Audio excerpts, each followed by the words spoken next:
बिस्मिल्लाहिर्रहमानिर्रहीम। अस्सलाम वालेकुम डियर स्टूडेंट्स वीवर्स, आप एक क्लास विद साजिद के साथ उम्मीद करता हूँ आप तमाम लोग खैरियत से होंगे। आज का हमारा topic examination point of view से बहुत ज़्यादा अहम है।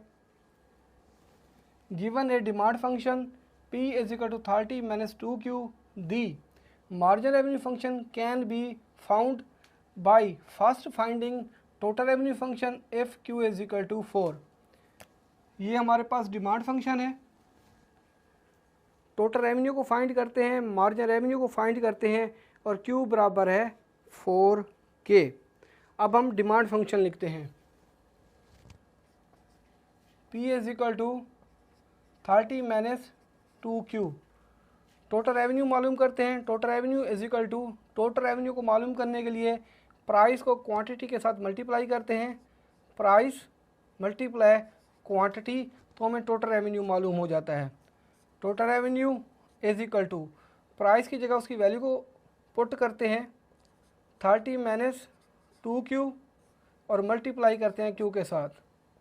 Total revenue is equal to 30 को Q से मल्टीप्लाई करते हैं तो 30Q आता है, माइनस के 2Q को प्लस के Q से मल्टीप्लाई करते हैं, नफ़ी जमा नफ़ी माइनस का 2Q की पावर 2 आता है।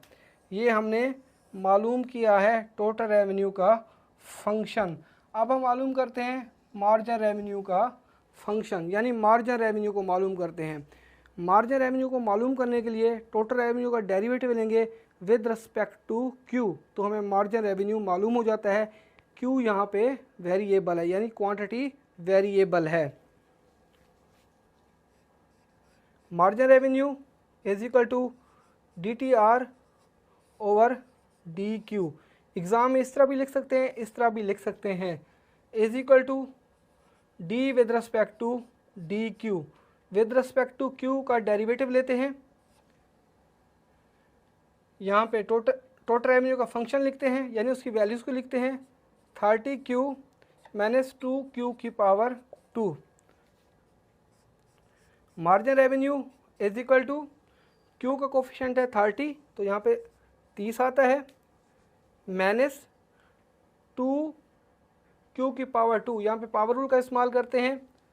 Q की पावर को Q के कोफिशिएंट से मल्टीप्लाई करते हैं और पावर में से 1 को लेस करते होते हैं। 2 को माइनस के 2 से मल्टीप्लाई करते हैं तो माइनस का 4 आता है, 4Q 2 minus 1। Margin revenue is equal to 30 minus 4Q आता है। ये हमारे पास मार्जिन रेवेन्यू है। अब हम क्या करते हैं, ये हमारे पास मार्जिन रेवेन्यू का फंक्शन है। मार्जिन रेवेन्यू के फंक्शन में Q की जगह उसकी वैल्यू को पुट कर देते हैं जो हमारे पास 4 है।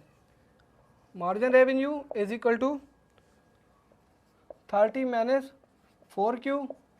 Margin revenue is equal to 30 minus 4, Q की जगह उसकी वैल्यू को पुट करते हैं, यानी 4 को पुट कर देते हैं।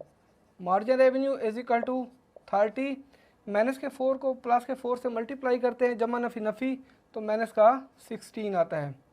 Margin revenue is equal to 30 में से माइनस के 16 को लेस करते हैं तो हमें 14 हासिल होता है। ये हमारे पास मार्जिन रेवेन्यू का आंसर है।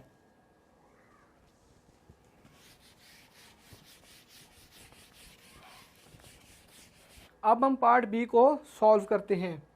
Similarly we find price elasticity of demand Q is equal to 1400 minus P की power 2 at P is equal to 20।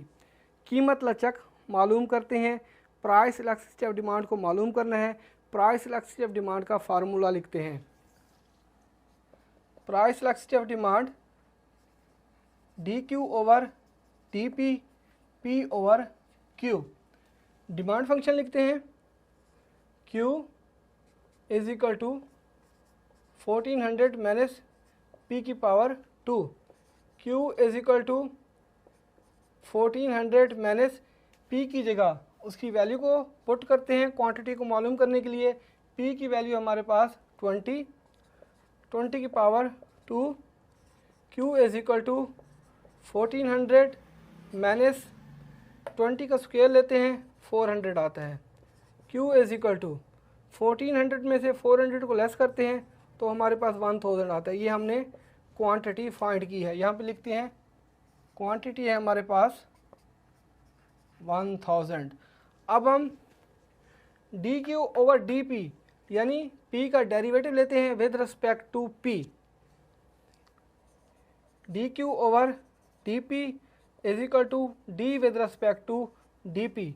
Price का डेरिवेटिव लेते हैं, डिमांड फंक्शन लिखते हैं, यानी उसकी वैल्यूज़ को यहाँ पे लिखते हैं 1400 माइनस P की power 2 D Q over D P is equal to 1400 constant है, जो वैल्यू कांस्टेंट होती है वो 0 होती है, 0 माइनस यहाँ पे भी पावर रूल का इस्तेमाल करते हैं, पावर को मल्टीप्लाई करेंगे P के कोफिशिएंट से, जो माइनस का 1 है 2 को माइनस के 1 से मल्टीप्लाई करते हैं और पावर में से 1 को लेस करते होते हैं, तो माइनस का 2 आता है P 2 minus 1 D Q over D P is equal to minus का 2P। यहाँ पे प्राइस है, दोबारा P की वैल्यू को पुट करते हैं P की जगह, D Q over D P is equal to minus का 2 P की जगह 20 को पुट करते हैं, D Q over D P is equal to minus के 2 को 20 से मल्टीप्लाई करते हैं तो माइनस का आता है 40। अब हम इन तमाम वैल्यूज़ को प्राइस इलास्टिसिटी ऑफ डिमांड के फार्मूले में पुट करते हैं।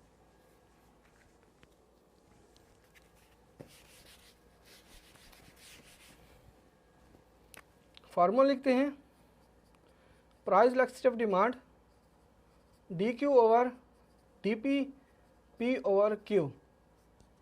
Price elasticity of demand is equal to D Q over D P का क्या आंसर फाइंड किया, माइनस का 40, तो यहाँ पे लिखते हैं माइनस का 40। प्राइस हमारे पास क्या है 20, तो यहाँ पे 20 पुट कर देते हैं। क्वांटिटी की क्या वैल्यू हमारे पास 1000, तो क्वांटिटी की जगह 1000 पुट कर देते हैं। Price elasticity of demand is equal to minus के 40 को प्लस के 20 से मल्टीप्लाई करते हैं तो माइनस का 800 आता है over 1000। Price elasticity of demand is equal to minus के 800 को 1000 पे डिवाइड करते हैं तो हमारे पास आता है माइनस का 0.8। Price elasticity of demand is less than unity. Less than unity का मतलब ये होता है जो हमारा आंसर है डिमांड फंक्शन का वो 1 से कम है। व्यूअर्स, मैं उम्मीद करता हूँ ये लेक्चर आप लोगों को आसानी से समझ आ जाएगा और मेरी आप लोगों से रिक्वेस्ट है काइंडली मेरे चैनल को सब्सक्राइब कीजिएगा, बेल आइकन को लाजमी प्रेस कीजिएगा ताकि आपको हर नए आने वाले वीडियो का नोटिफिकेशन मिल जाए। Thank you.